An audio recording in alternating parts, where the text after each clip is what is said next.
एक दोन्हीही माझेच आहेत, पण एक नंद बाबाकडे आहे, एक रोहिणीकडे आहे. दोन्ही राहताना जवळ राहत आहेत, पण त्या ठिकाणी गेल्यानंतर जर नंद बाबाला समजलं की कृष्ण कुणाचा आहे, वसुदेवाचा आहे, तर कृष्णाची पंचायत होईल. नंद बाबाला वाईट वाटेल. वसुदेवजी म्हणतात बाबा जा, पण एक काम करा, रोहिणीकडे जो बलराम आहे, रोहिणीचा जो मुलगा आहे तोही माझाच आहे, आणि नंद बाबाकडे जो मुलगा आहे तोही छोटा मुलगा आहे तोही माझाच आहे, फक्त नंद बाबाला कळू देऊ नका. गर्गाचार्य नामकरण संस्कार करण्यासाठी निघतात गोकुळात. गोकुळात गेल्याबरोबर जसे नंद बाबाची भेट होती, नंद बाबांना साष्टांग दंडवत केले, आणि यशोदेवाने एवढं सुंदर सजवलं होतं, माझ्या कन्हैयाला एवढं सुंदर सजवलं होतं. असा पिवळं पितांबर घातलेला, वर अशा गळ्यामध्ये असं मस्त पंच घातलेला, कुरळ्या केसामध्ये अशा मोत्याच्या माळा घातलेल्या, आणि केसामध्ये एक असा मोराचा पिसारा घातलेला. आणि आज काय केलं माहिती का, कमरेला अशी साखळी बांधली, कमरेला कृष्णाच्या कमरेला साखळी बांधली. नुसती कमरेला साखळी बांधली नाही, पायात सुद्धा पैंजण घातली. छोट्या मुलाला पायात पैंजण घातले, पण मोकळे पैंजण नाही, घोंगराचे पैंजण घातले. जसे घोंगराचे पैंजण घातले तसा कृष्ण आता हळूहळू थोडासा पाऊल टाकत होता. जसा पाऊल टाकायचा तसे घोंगराचे काय व्हायचे, ते वाजायचे. आणि जसं ते घुंगरू वाजायचं ना, तसं याला मजा वाटायची. लहान लेकराला काय असतं, साधे शिट्टीची चप्प कुठं आणले तरी ते लेकरू चपला कुठं घालून दिवसभर नाचत राहते. का, ते चिवचिव वाजते. आता हे झुमुक झुमुक वाजायचं, त्याला एवढा आनंद ते नाचायला लागलं. जसं नाचायला लागलो, यशोदा म्हणले लाला अरे तू नाचणे खूप शिका, अरे तू नाचायला कधी शिकला, एवढं सुंदर नाचतो. यशोदा टाळी वाजवायची, कन्हैया नाचायचे. त्या ठिकाणी कवीनं वर्णन केले, एवढे नाचते एवढे नाचते. आणि त्या ठिकाणी कन्हैया नाचत असताना गोपींना समजलं की कृष्ण काय करतोय, नाचायला लागलाय. जसं नाचायला लागले समजल्यानंतर एका सखीने एका गोपीनं पाहिलं, आणि गोपी धावतच सुटली, धावत सुटली. कुठं, सगळे आपल्या बाकीच्या गवळणीत गेली. गवळणीने सांगितलं अगं मी आज एक कौतुक पाहिलं, मी एक आश्चर्य पाहिलं. बाकीच्या गवळण विचारतायत अरे काय आश्चर्य पाहिलं. पण त्या ठिकाणी सांगतायत तुला माहिती आहे का,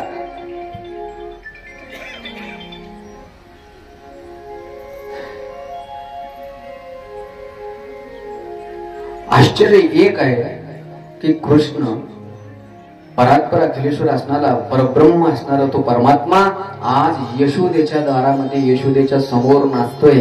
सुखदेवजी म्हणतायत राजा परीक्षितेला, परीक्षित नेत्र बंद कर, जगाला नाचवण्यात सगळं जग ज्याच्या सत्तेनं नाचतोय तोच परमात्मा यशोदेच्या तालावर नाचतोय. एवढा नाचतोय, एवढा नाचतोय. त्या ठिकाणी सांगतायत सगळ्या गवळणी येत आहेत, सगळ्या गवळणी येत आहेत, आणि गवळणी सुद्धा त्या कन्हैया बरोबर नाचतायत. एक कवी त्याचं वर्णन करतायत,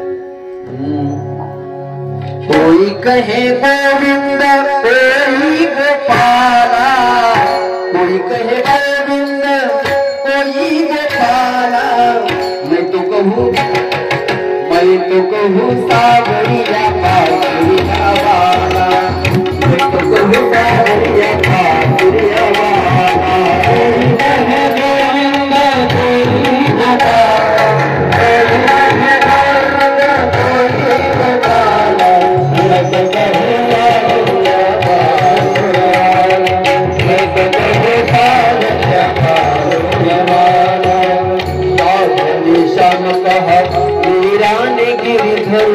राधानी श्याम कहा मीरा गिरिधर, राधानी श्याम कहा मीरा गिरिधर, राधानी श्याम कहा गिरिधर, कृष्णा ने कृष्ण कहा तुम जाने न कबर, कृष्णा ने कृष्ण कहा तुम जाने न कबर, कृष्ण कहा तुम जाने न कबर, कृष्णा ने कृष्ण कहा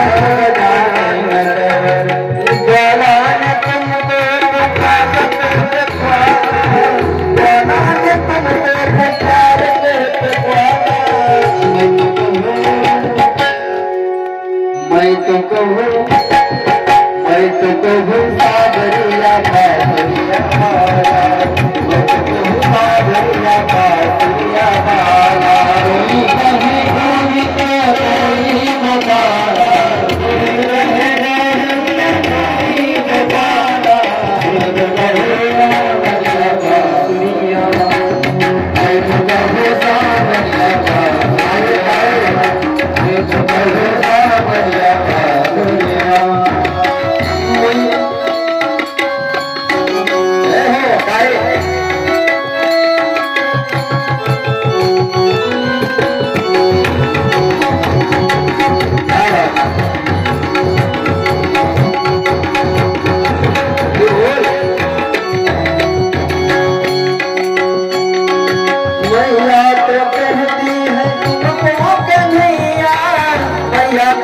कहती है तुमको कन्हैया, मैया तो कहती है तुमको कन्हैया, मैया तो कहती है तुमको कन्हैया।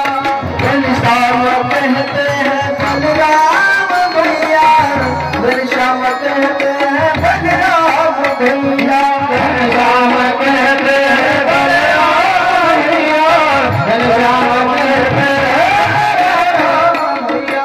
तुलसी के आंखों में तुम हो उजाला, तुलसी के आंखों में तुम हो उजाला।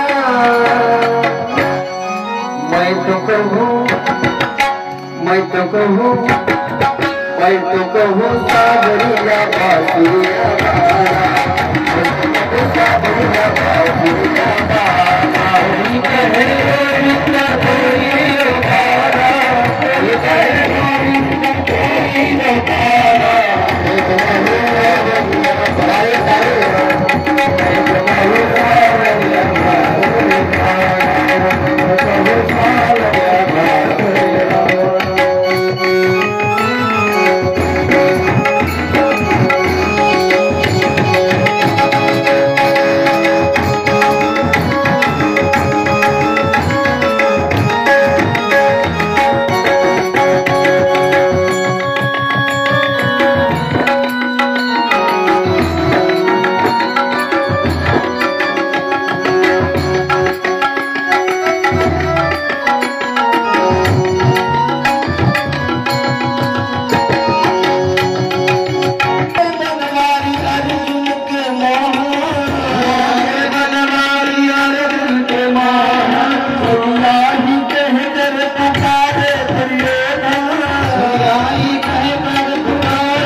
मैं तो कहूँ सावरिया बासुरिया बाला, सावरिया बासुरिया बाला।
हम तो कभी भजते हैं कर पुकारा, हम तो कहे बज कहे कर पुकारा।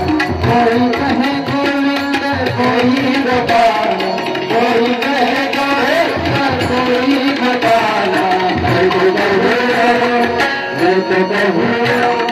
मैं तो कहूँ सावरिया बासुरिया बाला।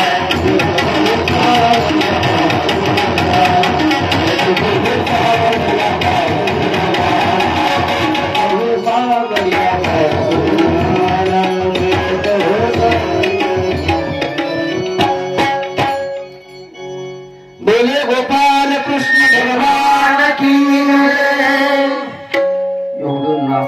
गोपी नाचतायत, यशोदा मैया नाचते आणि त्या ठिकाणी वर्णन करतायत व्याजी म्हणतायत एवढा आनंद आहे.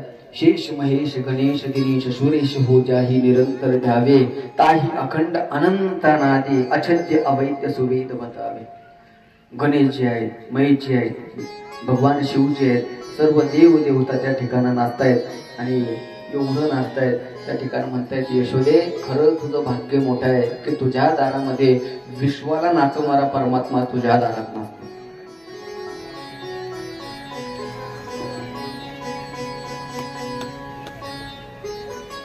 सर्व गोपी निघून जात आहेत. कन्हैयानं सुंदर सजवलेला कृष्ण आज नंद बाबांना ज्यावेळेस त्या आनंदामध्ये गर्गाचार्याने येताना पाहिलं तो गर्गाचार्यांचं दर्शन देत म्हणजे बाबा खूप दिवसातून एवढ्या दिवसातून आलात, कुठं होतात, काय करता काय तुम्ही?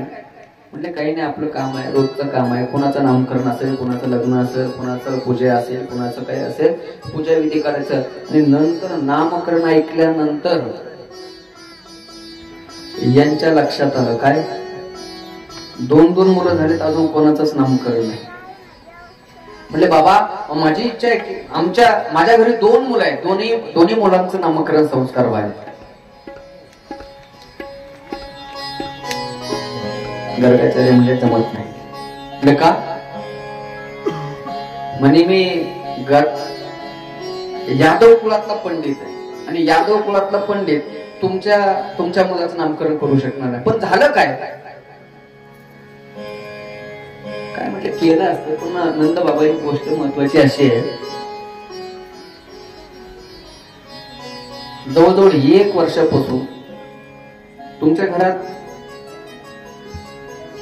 ज्या दिवशी कन्हैयाचा तुमच्या मुलाचा जन्म झाला तेव्हापासून जो आनंद आहे 6 महिन्यापर्यंत आनंद पुन्हा एखाद्या त्यानं नुसता पाऊल उचलून टाकला आणि थोडासा नाचला तरी त्याचा तुम्ही महोत्सव साजरा करता. कृष्ण कन्हैयानं नुसती करवट बदलली म्हणजे नुसतं एका अंगावर झाला तरी यशोदा माता त्याचा काय करायची उत्सव करायची. एवढा उत्सव म्हणजे एवढ्या मोठमोठे उत्सव होत आहेत. आणि तुम्हाला माहिती नाही, एक तर मी यादव कुळातला ब्राह्मण आहे आणि त्याला माहिती की वसुदेवाचा मुलगा गोकुळात आहे. बरं तो त्याच्या शोधात आहे आणि जर त्याच्या शोधामध्ये तो कंस असताना मी जर तुमच्या मुलाचं नामकरण केलं आणि तुम्ही जर असं भव्य दिव्य कार्यक्रम केला तर उद्या कदाचित कंसाच्या मनात एक शंका येईल की ज्या अर्थी गर्गाचार्य गोकुळात जाऊन पूजा करतो, नामकरण संस्कार करतो, त्या अर्थी गर्गाचार्य हा वसुदेवाचा ब्राह्मण आहे आणि ज्या अर्थी गर्गाचार्य तिथं जाऊन नामकरण संस्कार करतो त्या अर्थी वसुदेवाचा पुत्र गोकुळात इथंच असला पाहिजे. म्हटले बाबा माझ्या मुलाचं नामकरण आता तर तुमच्याकडूनच करायचं. म्हटले बाबा एवढा उत्सव होत असेल तर मला वाटत नाही की तुमच्या मुलाच्या जीवनात काही संकट यावं. तर म्हटले बाबा विलास म्हणजे एक विलास आहे, करायचं असेल तर गोशाळेमध्ये एकांतामध्ये कुणाला न आमंत्रण देता गुपचूप करावं लागेल. म्हणजे मान्य, तयार झाले. तर यशोदेला सांगितलं, रोहिणीला सांगितलं आपल्या मुलाचं नामकरण संस्कार करण्यासाठी गर्गाचार्य आले, तयारी करा. सगळी तयारी केल्यानंतर यशोदेला वाटलं नेहमी येत असताना पुतना आली, वेश बदलून आली, शक्तासुराला वेश बदलून आला, अजून एक कंस वेश बदलून येतोय म्हणे. शिवजी आले तर पूर्व रडायला लावून गेले. हा नेमका खरंच ब्राह्मण आहे का नेमकं कोण आहे पाहिलं पाहिजे. परीक्षा घ्यायची. मग परीक्षा कशी घ्यायची, यशोदेचा जवळचा कन्हैया रोहिणीकडे दिला आणि रोहिणीकडचा बलराम दादा यशोदेने घेतला. दोघी समोर बसल्या. सुंदर पहिल्यांदा तर म्हणतात हवन वगैरे केलं, नंतर सत्यनारायणाची पूजा झाली, सत्यनारायण वाचला आणि नंतर ते दोन्ही जणी मुलं घेऊन ज्यावेळेस मांडीव बसले, गर्गाचार्याने सांगितलं गर्गाचार्य नामकरण संस्कार करा. यशोदा होती, यशोदा म्हणले गर्गाचार्य बाबा मी मोठी आहे, अगोदर माझ्या मुलाचं नामकरण संस्कार करा. रोहिणी म्हणली माझ्या मुलाचं नामकरण संस्कार करा. बघ गर्गाचार्यांना रोहिणीकडे पाहिलं, आपलं यशोदा मातेकडे पाहिलं. यशोदा मातेकडे पाहिल्याबरोबर यशोदेच्या हातामध्ये कोण होता, बलराम दादा होते. गर्गाचार्यानं नामकरण पाहिल्याबरोबर पहिल्यांदा सांगितलं अयं हिरोहिणी पुत्र रमलन सुरधागुणे अठास ते रामयते बलाधिक्या बलमोंगे दो. यशोदे, तुझ्या मांडीवर जो पुत्र आहे ना, तो पुत्र तुझा नाही, तो पुत्र रोहिणीचा आहे. आणि त्याच्यामध्ये एवढी ताकद आहे. अयम ही रोहिणी पुत्र रमयन सुरतो गुण आहे. हा पहिल्या अवतारामध्ये हा राम होता, पण या जन्मामध्ये याच्याकडे ताकद जास्त आहे, बलवान आहे, म्हणून याचं नाव मी काय ठेवतो, बलराम ठेवतो. यशोदेनं हातातली हिऱ्याची अंगठी काढली, त्या बाबाच्या हातावर ठेवली. बाबा खरा ज्योतिषी आहे, बरोबर ओळखलं माझा मुलगा कोणता आहे, तिचा मुलगा कोणता आहे. रोहिणी म्हणली, बाबा माझ्या मुलाचं नाव ठेवा, माझ्या मुलाचं नामकरण संस्कार करा. जसं गर्गाचार्यानं रोहिणीच्या मांडीवरचा कृष्ण पाहिला आणि तसं चरणापासून पाहत मुखारविंदाकडे पाहत गेलं, तर त्या ठिकाणं गर्गाचार्यांना नुसतं नामकरण संस्कार करायचं, तोंड उघडच राहिलं, डोळे उघडेच आणि श्वास बंद, समाधीच लागून गेली. त्याला त्राटक समाधी म्हणतात. अशी त्राटक समाधी लागली, डोळे उघडे, तोंड उघड आणि आबा श्वास बंद. आता काय समजता तुम्ही? कदाचित आपल्या घरात कदाचित एखाद्या माणसाचे डोळे उघडेच राहिले, तोंड उघडच राहिलं आणि श्वास बंद झाला. आता तुम्ही काय समजता? तुम्ही काय समजता आता? हा, फोन लावून घ्या. कशाला? पाहुण्याला बोलवाय ना. यशोदेनं पाहिलं, म्हणजे बाबा काय झालं बाबा. रोहिणी म्हणले, मला तर असं वाटतंय आता गेलं. काय? बाबा गेले. डोळ्यासमोर यशोदेनं चुटकी वाजवून पाहिली. जशी चुटकी वाजवली, काही परिणाम नाही. रोहिणी म्हणले, नाकाला हात लावून पाहिलं, श्वासही बंद. यशोदा म्हणले, बाबा मरायचं होतं तर तिकडच मरायचं, माझ्या घरातच तुला मरायला भेटलं का? इथं आला. लोक मरताना नीट मरत नाही. आतापर्यंत तो कौस जिवंत पाठवत होता, पण इथं आल्याच मेले. अरे कसला ब्राह्मण आहे? अरे नामकरण नुसतं पाहिलं तरी मेलंय. आपल्या हाताने बालामत आली नाही आपल्या घरामध्ये. कशाला आता याला उचलायचं, कोणी न्यायचं, कोणी कधी याचा विधी करायचा? रोहिणी उठली. तसं नाही, आपण एकदा त्याला काय करू, उठून पाहू. दोघी उठल्या, दोघीने तो एक हात पकडला, असा जोरात झटका दिला. तसा झटका दिला तसा गर्गाचार्य जागा झाला. गर्गाचार्य म्हणतात, अरे काय झालं? काय झालं म्हटलं. रोहिणी म्हणते, बाबा. रोहिणी म्हणते, मोको तो लगे बाबा पदार गयो. मला तर वाटलं होतं बाबा तुम्ही गेले, आता तुमले आहे अशात कुठे जात असतो का? मग बाबा काय करत होते? अहो डोळे उघडे, तोंड उघड आणि श्वास बंद झाला. आम्ही काय समजणार? म्हटले तसं नाही, त्या रोहिणी तुझ्या मांडीवरच्या मुलाची मस्तिष्क रेषा पाहत होतो. एवढी लांब मस्तिष्क रेषा, ती पाहता पाहता मला काय झालं, वेळ लागला. यशोदा म्हणले, बाबा एवढी लांब रेषा आहे, भाग्य रेषा एवढी लांब आहे, काय आहे माझ्या? अगं तुला माहिती नाही.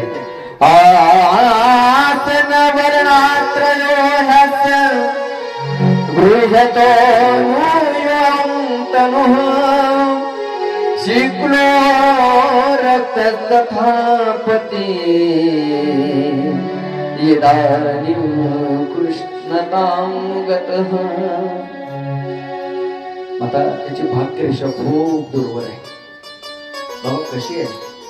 अगं हा पहिल्या युगामध्ये हा शुक्ल वर्ण होता, नंतर रक्त वर्ण झाला, नंतर पीत वर्ण झाला, नंतर श्वेत वर्ण झाला, पण या अवतारामध्ये तो कृष्ण वर्ण झाला. म्हणजे थोडासा सावळा आहे, थोडासा कसा आहे, काळा आहे. काळा नाही, कसा आहे, सावळा आहे. आणि तो सावळा आहे म्हणून कृष्ण वर्ण आहे, म्हणून त्याला काय त्याचं नाव ठेवतो, त्याचं नाव कृष्ण ठेवतो. म्हणले बाबा एक सांगा, माझ्या कृष्ण जर नाव ठेवत आहे तर कृष्णाची भाग्यरेषा कशी असेल? गर्गाचार्य म्हणतात, अगं हा साक्षात नारायणाचं स्वरूप आहे. आणि साक्षात असं म्हणत असताना गर्गाचार्यांना आता पुढं सांगायचं होतं, अगं यशोदे एवढं भाग्यवान आहे हे बाळ एवढं भाग्यवान आहे, हे असं तसं कोणी नाही, हा साक्षात कोण आहे, देव आहे असं म्हणायचं होतं. तेवढ्यात गर्गाचार्य म्हणले, यशोदे तुला माहिती नाही, हा साक्षात कोण आहे? साक्षात जसं देव म्हणणार तसं कृष्ण सांगितलं. गर्गाचार्य म्हणे, का म्हणजे इथं मुलगा बनवून राहण्यात फायदा आहे, देव बनवून राहण्यात फायदा नाही. कारण इथं मुलगा बनवून राहिलं ना, यशोदा काय करते, पाळण्यात टाकते, झोका देते, गाणं पाळण्याचे गीत म्हणते, अजून चालला एवढा जीव लावते, रोज स्नान घालते, माझे केस विंचरते, कपडे नवीन घालते, किती मस्ती केली तर यशोदा माझा लाड करते. का तर मुलगा आहे म्हणून. पण देव जर बनलो, देव जर सांगितलं तर उद्या लगेच कुठं आहे मी, देव कुठं असतो खरं सांग बरं. हा, आपण देव देवाऱ्यात असतो. कुठं असतो देव? देवाऱ्यात असतो. बरं, देवाऱ्यातल्या देवाला किती ठेप असते. सकाळी एकदा स्नान केलं, त्याच्या जवळ गेलं, त्याला एकदा पाण्यात टाकलं, पाण्यातून एकदा धुवून काढलं, एकदा गंध लागला, बरं डोळ्यात का जाईना, पण एकदा का गंधाचं बोट टेकवलं, आणि गंधाचं बोट टेकवलं की एकदा एक अगरबत्ती सकाळी फिरवायची, तिथं लावायची. भेटली जवळ असली साखर तर ठीक आहे, नाहीतर देवपूजा अशी करत नाही. शास्त्र सांगतं यथा देही तथा देवे. जशी देहाची पूजा करताना तशी देवाची पूजा केली पाहिजे. घरामध्ये भोजन करताना जेवण म्हणून नका करू, भगवंताचा प्रसाद म्हणून करा. आणि मला असं वाटतं देवाचा प्रसाद म्हणून जर देवाचं घरामध्ये भोजन करत असाल तर तो भगवंताचा प्रसाद तुमच्या घरासाठी चांगला असतो. पण जेवण म्हणून करत असाल तर ते पाप खाता तुम्ही. मग प्रसाद म्हणून घरामध्ये त्याच वस्तू बनवल्या पाहिजे, घरामध्ये त्याच वस्तू बनवल्या पाहिजे. ती वस्तू देवाला नैवेद्य म्हणून दाखवता आली पाहिजे. काय हे जरा जड जातं थोडस. घरामध्ये वाईट वस्तू, वाईट स्वयंपाक करू नका. का? अरे घरामध्ये पांडुरंगाची मूर्ती ठेवता, घरामध्ये गणपती बाप्पाची मूर्ती ठेवता, प्रत्येक घरामध्ये मला असं वाटतं माझ्या कन्हैयाची मूर्ती आहे. जरी तुम्ही विकत आणलेली नसली तरी, चोरून आणलेली तरी, चोरून आणलेली आहे ना बाप्पा कन्हैया, हीच आहे ना ती, एवढंच आहे. आम्ही प्रेमाने आणला, तुम्ही चोरून आणला, एवढाच फरक आहे. पण कन्हैयाची मूर्ती आहे, चालतं का हो त्याला? चालते काही. तुम्ही रविवार पाहत नाही, रविवार आला की तुम्ही त्याच्या समोर स्वयंपाक करता. आणि किचन पण लोकांचे असे आहेत की किचन घराशेजारी देवघर आहे. अरे घरात बसलं तर ठसका त्या घरातल्या माणसाला बसून दे ना, त्या देवाला तिथं किचनच्या जवळ ठेवले, त्याला त्याचा वास कशाचा? नको त्या पदार्थाचा वास. घरामध्ये तेच पदार्थ बनवा की जे देवाला नैवेद्यासाठी चालतात. कारण शास्त्र सांगतं यथा देही तथा देवे. रोज जर थंडीच्या दिवसामध्ये गरम पाण्यानं स्नान करत असाल तर देवपूजा करण्यासाठी सुद्धा गरम पाणी घ्या. आपण जर पाण्यामध्ये थंड पाणी सारखं करण्यासाठी जर त्याच्यामध्ये थंड पाणी होता तर देवाला सुद्धा तसंच पाणी करा. तुम्हाला जर नवीन वस्त्र, धुतलेली वस्त्र लागतात तर देवाला सुद्धा नवीन वस्त्र घ्या. तुम्हाला खायला जर वेळच्या वेळेस लागतं त्याला सुद्धा, संध्याकाळी जर झोप तुम्हाला येत असेल तर त्याला सुद्धा झोपवण्याचा प्रयत्न करा. संध्याकाळचं झोपवत चला त्याला.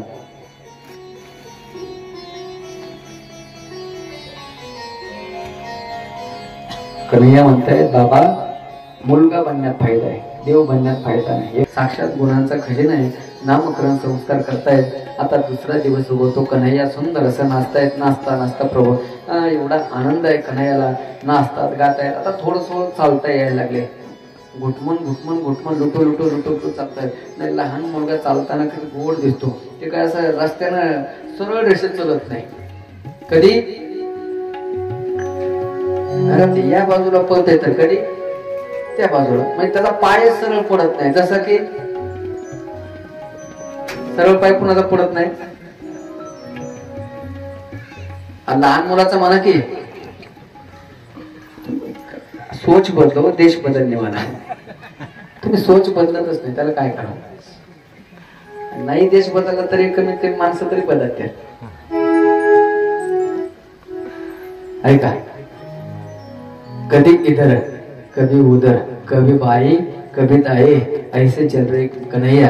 असं चालता यशोदेला आनंद वाटतो. आज पा सकाळी नंद बाबा उठले, यमुनेवरती यमुना मैयाकडे जातात, यमुनेवर स्नान करताय, स्नान संध्या आटोपून सगळं तुळशीपत्र फुलं वगैरे आणतात, देवाची पूजा करण्यासाठी बसतात आणि नंदबाबाच्या घरी पूजेसाठी शालिग्राम भगवान आहेत, शालिग्राम भगवंताची पूजा करतात. अशी सुंदर पूजा करतायत नंदबाबा. आणि तेवढ्यात हे चालता येत होतं, नुकताच चालता नंदबाबाच्या पाठीमागे निघाले. नंदबाबाचा स्वभाव थोडासा कडक होता. नंदबाबा म्हणले, लाला दूर हो जाओ. कन्हैया बोले, क्यों, का? अरे तो अजून स्नान करणार, बिना स्नान करता देवघरात जायचं नसतं. काताही आपल्याला महत्वाचा संदेश देण्यासाठी, काय, बिना स्नान करता देवघरात जायचं नसतं. अरे तू स्नान केलंय, बाजूला बसवलं. कन्हैया म्हटलं, बाजूला बसलं. लहान पोरग घाबरत दारात बसल्यानंतर पाहते बाबा कशी पूजा करतायत. म्हणले, बाबा मैं आऊ अंदर. बाबा मी येऊ आत. अरे नाही मी जयची पूजा करतो, मी देवाची पूजा करतो. कन्हैया म्हणजे माझ्यापेक्षा कोणता मोठा देव आहे, त्याची पूजा करतात बाबा. म्हणून दारात बसून पाहत होते. नंदबाबांना शालिग्राम भगवंताला घेतलं, पाण्यामध्ये गरम पाण्यानं धुतलं. गरम पाण्यानं धुतल्यानंतर दूध ओतल्यानंतर दही ओतल्यानंतर साखर टाकल्यानंतर मध टाकला. जसं मध शालिग्रामच्या भगवंताच्या अंगावर टाकला तसं कन्हैयाच्या तोंडाला पाणी सुटलं. कन्हैया म्हणले, मजा करतोय लेकाचा, रोज दह्यानं स्नान करतोय, दुधानं स्नान करतोय, साखरेनं स्नान करतोय, मधाने स्नान करतोय. गोड झाला असन, खाऊन गोड झाला असन. बिचारा दारातून पाहत होते आमचे छोटे महाराज कन्हैया.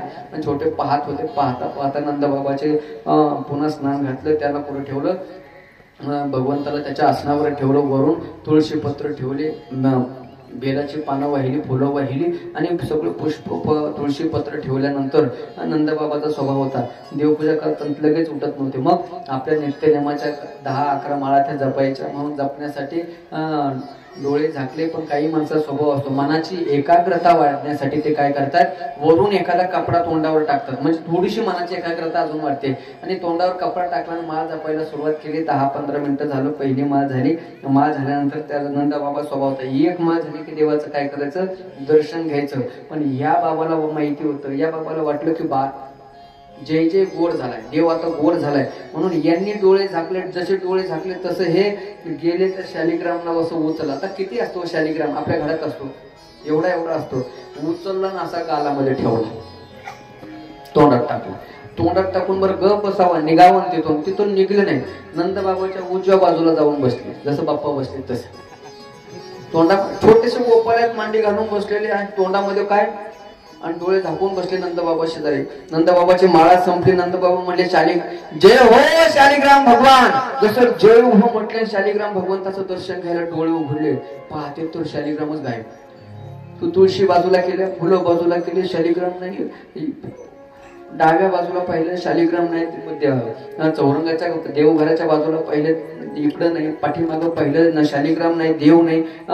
डाव्या बाजूला नाही, पाठीमागं नाही, समोर नाही. उजव्या बाजूला पाहिलं तर उजव्या बाजूला श्रीमानजी तिथं बसलेले. लाला तो अंदर कैसे आया? तोंडात एवढा मोठा शालिग्राम ठेवला. आता काय बोलता थोडेच येते. लाला कृष्ण म्हणतोय, अरे तुला मी मना केली होती ना, तुला म्हटलं होतं ना आत येऊ नको, तरी पण आत कसा काय आला?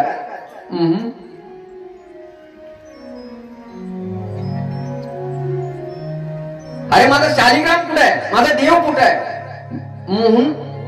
काय म्हणायचं यार, बोलताच येत नव्हतं, कारण तोंडात देवच तोंडात ठेवला होता.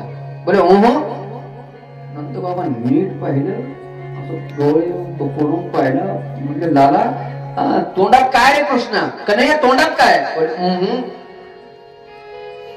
म्हटल्यानंतर बाबाच्या लक्षात आलं, नक्की यांनीच कार्यक्रम केला. जशी तोंडामध्ये ठेवून दिली तसं ठेवून दिली, तर टापकन शालिग्राम भगवंत बाहेर. नंदबाबाला राग आला, अरे काय करतो, अरे देव सुद्धा सोडत नाही तुला का? देव मुष्टा केला, देव वाटवला, मुष्टा केला, देव पकडला, त्याला हाताला धरून त्याला थेट यशोदेकडे नेले. यशोदे पाहिलं तुझा जास्त लाड आहे आणि तुझ्या लाडानं पोरग बिघडत चालले. नेहमी तुला सांगतो त्या पोराला चांगलं सांगायचं, चांगलं शिकवता, ऐकत नाही, त्या पोराला बिघडवून टाकले तू. यशोदा म्हणले, झालं काय? अगं पाहत तर देव तोंडात टाकला. लहान नाही टाकला असं, मग काय बिघडलं? तू असाच लाड करत आणि तुझ्याच लाडाने हे पोरग वेळ झाले. असू द्या हो, लहान आहे, होईल उद्या शहाणा होईल, मोठा झाल्यानंतर कशाला अशा खोडी करत तो. यशोदेने त्याला उचलला, मांडीवर घेतला, त्याला स्नान वगैरे घातलं, मांडीवर घेतला, सांगितलं, दादा त्याला असं करू नये बाळा. प्रायश्चित्त त्याला स्नान घातलं, त्याच्या हातून देवाची पूजा केली, देवाचं दर्शन घ्यायला पुन्हा मांडीवर घेतला. लाला असं करायचं असतं का? देव घरात जाऊन का देव तोंडात टाकायचा असतो का? देव तोंडात टाकायचं नसतो. कशासाठी देव तोंडात टाकला?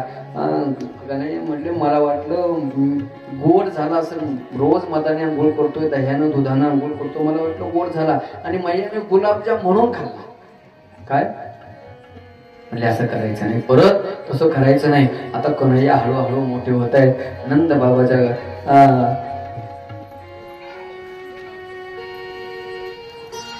ज्यावेळेस मोठे होत आहेत त्यावेळेस ज्यावेळेस कन्हैयाचं एवढं सुंदर स्वरूप पाहून आता गोपिकांना राहत नाही आणि गोपिका विचार करतात की आपल्याला जायचंय. कुठं जायचंय? कन्हैयाच्या दर्शनाला जायचंय. पण गोपींचे 3 प्रकार आहेत. एक ज्ञानपर गोपी आहे, जसे ह्या गोपी जे आहेत त्या दुसऱ्या तिसऱ्या पण आहे, वेदांताच्या श्रुती आहे. एक आहे ज्ञानपर, दुसरी आहे कर्मपर आणि तिसरी आहे उपासनापर. कर्मपर तिला म्हणायचं ज्या कर्मपर श्रुती आहेत, म्हणजे वेदाच्या ज्या श्रुती आहेत, जे मंत्र आहेत, जे कर्मपर मंत्र आहेत, ते मंत्र सुना बनून आले. गोकुळात सुना बनून आल्या. ज्या ज्ञानपर आहेत त्या श्रुती सासू बनून आल्यात आणि ज्या उपासनापर आहेत त्या श्रुती मुली बनून आल्यात. कोणी सुना, कोणी लेकी, कोणी एकी स्वतंत्र. कोणी सुना बनून आले, कोणी लेकी बनून आले, तर कोणी स्वतंत्र म्हणजे सासू बनून आले. पण आहेत कोण? साक्षात वेदांतातल्या वेदाच्या श्रुती आहेत त्या श्रुती, उपासनापर, ज्ञानपर आणि कर्मपर श्रुती, वेदाच्या श्रुती त्या ठिकाणी भगवंताचं दर्शन घेण्यासाठी आले. आता या सुनाचे आहेत, सासू जे असते, सासू कशी असते? स्वतंत्र असते. सासू तिला जर वाटलं ना गावात सप्ताह चाललाय, 6वा दिवस जायचंय कथेला, तिला कोणाला विचारावं लागतंय? ती सासू आहे, ती निघून जाते, ती विचार करत नाही पाठीमागून. अगं सुनबाईचं काय राहिले का? सुनेला यायचंय का? तुला यायचंय का बाई? तुला आवडेल का? तुझं यायचं असलं तर चल बाई, विचारणार नाही. तिच्या मनात आलं निघाली. बरं इथं आल्यानंतर तिला वाटलं कथा ऐकायची तर ऐकली, नाही तर बसली तिथं जाऊन काकाच्या घरात. काय बिघडलं? कुणी बसलेलं नंतर ते परत माझ्यावर सांगितलं. तिच्या मनासारखं असतं. तिला जे स्वातंत्र्य असतं तिला काय म्हणतात? सासू म्हणतात. जी दिवसातून सुनेला एकदा तरी पुसायला लावते आसू, तिला म्हणायचं सासू. आता नाही पुसायची भानगड राहिली, आता सासांना सासू पुसायची वेळ आली. ज्या सुना आहेत त्या कर्मपर आहेत, त्यांना विचारावं लागतं. ज्या मुली आहेत त्या उपासनापर, त्यांना विचारावं लागत नाही. त्याला अर्ध स्वातंत्र्य आहे, अर्ध. एखाद्या मुलीला वाटलं गावात जायचंय, मला कीर्तनाला जायचं, ती आईला म्हणते आई मी जाऊ कीर्तनाला. आई म्हटली ना नको जाऊ. तिला जर वाटलं जायचंय तर ती जातेच. का? तिला माहिती आई काही करू शकत नाही. कारण विचारण्यापर्यंत माझ्याकडे काय होतं? पारतंत्र्य होतं. पण विचारून जरी पाठवत नसले तरी तिथं न पाठवता सुद्धा जाणं हे माझं स्वातंत्र्य आहे. अर्ध स्वातंत्र्य आहे, अर्ध पारतंत्र्य आहे. तिचं नाव लेख आहे. जिच्याकडे पूर्णता स्वातंत्र्य आहे तिचं नाव सासू आहे, आणि जी पूर्ण पारतंत्र्यता आहे तिचं नाव सून आहे. त्या ठिकाणी व्यासजी म्हणतायत या गोपींनी विचार केला, कृष्ण एवढा नाचतो, एवढा सुंदर दिसतो, एवढं सगळं काही, पण आपल्याला त्याच्याकडे जाता येत नाही. मग आता करायचं काय? हा सुंदर नाचतोय पण आपल्याला तिथं जाता येत नाही, मग करायचं काय? आणि सांगावं तर पाठवत नाही सासूबाई. मग काय करायचं? सासूबाईचा नियम होता, सकाळी उठलं की पहिलं भगवान शिवजीच्या मंदिरात जायचं, पाणी घालून यायचं देवाला.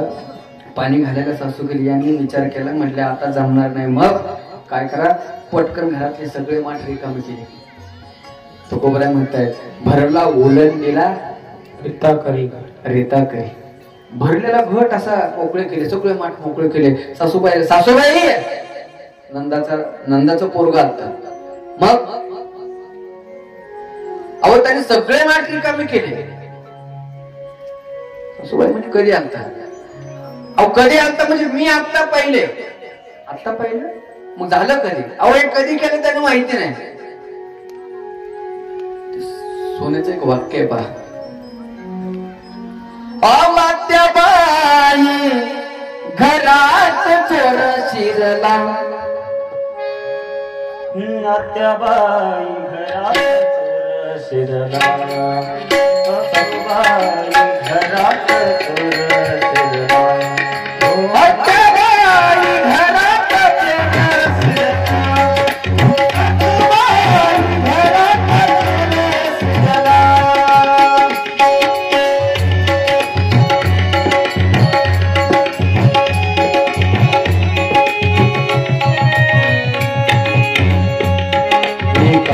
चटकन मी बाई चटकन घरात निघले होती घरात निघले होती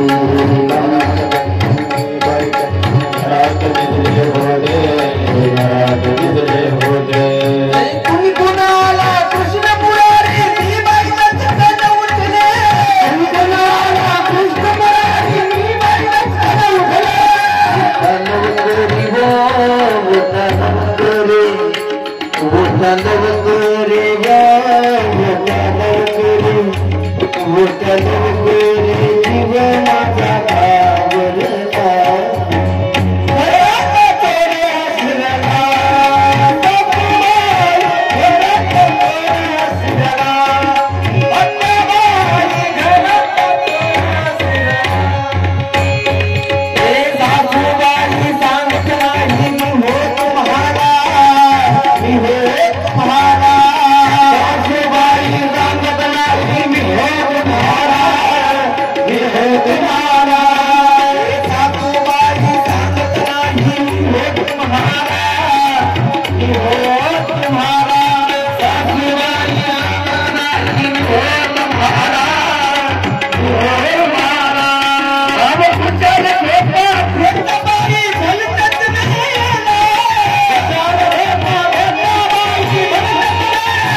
पण सासूला सांगत असताना म्हणते सासूबाई तुम्ही गेले पण बरं नाही लोक तुम्हाला नावं ठेवतील अहो छोट्याशा कारणासाठी नंद गावाच्या घरी भांडण घेऊन जाणं म्हणजे काय सामान्य गोष्ट आहे का उद्या लोक म्हणतील काय आणि तुमचा माठ रिकामा केला तर सासू आणि गोष्ट भांडायला तुम्ही जाऊ नका हो सासूबाई मी जाते नका ये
संत जनी हात जोडते हो तुम्ही जाऊ नका मी जाते खरं सांगा बरं माठ रिकामे केलते कोणी जाग्यात का भुका लागला नाही भुका लागला असेल सोडणार आहे ते हा सासूनी सुनांनी केले. सुनांनी माठ मोकळे. ताई आज बोलल्या बरं का, आणि आजच दिसल्या मला, आजच आल्यात ना. ताई एक चूक केली तुम्ही, सांगू बा, पाडव्या दिवशी फोन नाही केला तुम्ही. प्रत्येक सणाला ताईचा फोन असतो बरं का. पाडवा असू द्या, होळी असू द्या, शिवरात्र असू द्या, कुठलाही सण येऊ द्या, सकाळी उठल्याबरोबर पहिला फोन ताईचा असतो. महाराज पाडव्याच्या खूप खूप शुभेच्छा. मी यंदा विचार करतो संध्याकाळपर्यंत, आता येईल मग येईल, आता येईल मग येईल, पण आलाच नाही फोन. पाडव्याच्या दिवशी रामनवमी असू द्या, कृष्ण जयंती असू द्या, प्रत्येक सणाला पहिला फोन असतो. खरं सांगा बरं, देवा शपथ आतापर्यंत कोणीतरी एवढा महाराज लक्षात ठेवलाय का सणाला? एखाद्याचा मुलगा बाहेर असला शिकायला तर त्याला स्वतःची मुलं आठवतात, पण एवढं प्रेम आहे त्या ताईंचं. प्रत्येक सणाला स्वतःच्या मुलाप्रमाणे त्यांनी फोन करावा, सगळ्यांना शुभेच्छा दिल्या. महाराज सणाच्या हार्दिक शुभेच्छा. कधी कधी गुरुपौर्णिमेच्या दिवशी आमच्या शिष्यांना आमची आठवण येत नाही, ताई गुरुपौर्णिमेचा सुद्धा फोन करतात, महाराज गुरुपौर्णिमेच्या हार्दिक शुभेच्छा.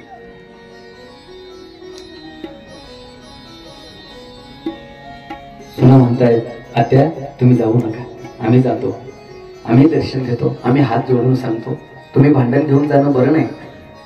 त्या ठिकाणं सोनं सासू म्हणते बरोबर आहे, माठ रेकामा यांनीच केलाय, गाराने सुद्धा या सोनाच घेऊन चालल्यात. कारण शिवदेवचे म्हणतायत की यांचं जे गारण आहे ना, ते खऱ्या अर्थानं यांचं गारण नाही, माझ्या कन्हैयाची खोडी नाही, अजून खोडी तर बाकी आहे तो, पण यांचं दर्शन घेण्याचं बहाणा आहे.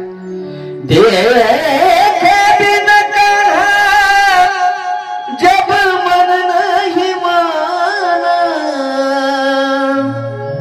इन आँखों के आज हमने ब्रह्म पहचाना है,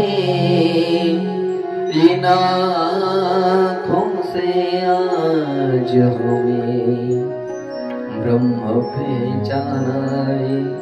देखे बिन कान्हा मन नाही माना. मन लागत नाही हो, कानाला पाहिल्याशिवाय, कन्हैयाला पाहिल्याशिवाय मन लागत नाही. आणि खरं सांगू, एकदा भक्ती करून पहा, एकदा त्याच्यावर प्रेम करून पहा.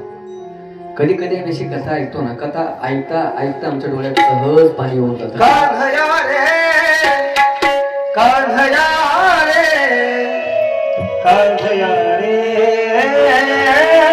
जग जय.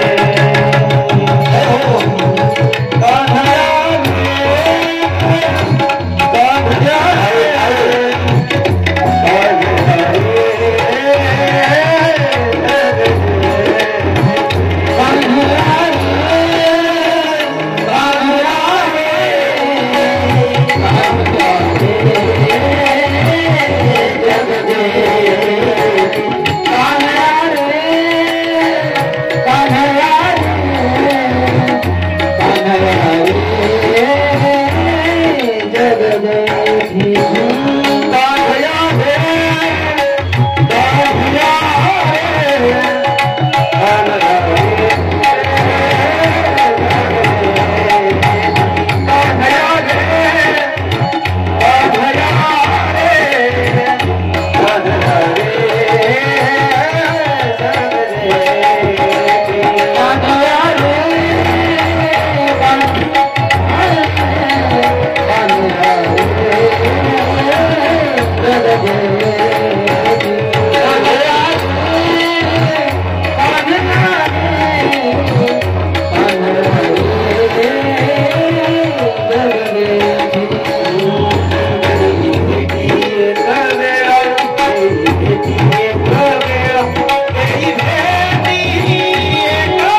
दर्शन घेण्यासाठी भेट घेण्यासाठी गोपी बहाणा करता येतो खऱ्या अर्थानं. अजून घोड्या केल्याच नाही पण फक्त तरी यांचे नाटक चालू झाले. काय म्हणतात त्या गोपी? कृष्ण पद कमलों में मन को लगाना, कृष्ण पद कमलों मन को लगाना, इन गोपियों का ताना, इन गोपियों को ये बुलहाना तो बहाना है. गोपींचं गाणं हे फक्त काही नाटक आहे. हे फक्त दाखवण्यासाठी आहे की भांडण घेऊन चाललो. वास्तविक पाहता कृष्ण अजून कोणाच्या घरात चोरी करायला आला नाही, कोणाचे माटेही पाहिजे नाही आणि तरी सुद्धा हे भांडण घेऊन येत आहेत. आणि ज्यावेळेस आता भांडण घेऊन जात आहेत ना, मग आता कृष्ण मात्र एकटा राहणार नाही. मग कृष्ण म्हणतो जसं ह्या एकट्या येत नाही भांडण घेऊन, सगळ्या घेऊन येत आहेत. काय होतं, समोरचा प्रतिस्पर्धी जर जास्त संख्येने येत असेल तर त्याच्याबरोबर एकटा भांडण करायला असेल तर त्यांनी भांडणाच्या नादी लागायचं नाही. मग समोरून जर 4-5 येत असतील तर इकडनं सुद्धा 4-5 असले पाहिजे, तेव्हा भांडणाचा मेळ लागतो.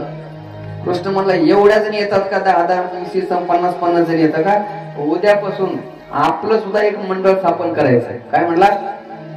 उद्या आपलं मंडळ स्थापन होईल आणि मग तुम्ही गाड्याने घेऊन या, मग तुमच्या घरचा कार्यक्रम करेन. पण मंडळ कधी स्थापन करेन ते म्हणजे उद्या. विचारलं उद्या कधी आहे? उद्या कधी आहे? सांगितलं उद्या बरोबर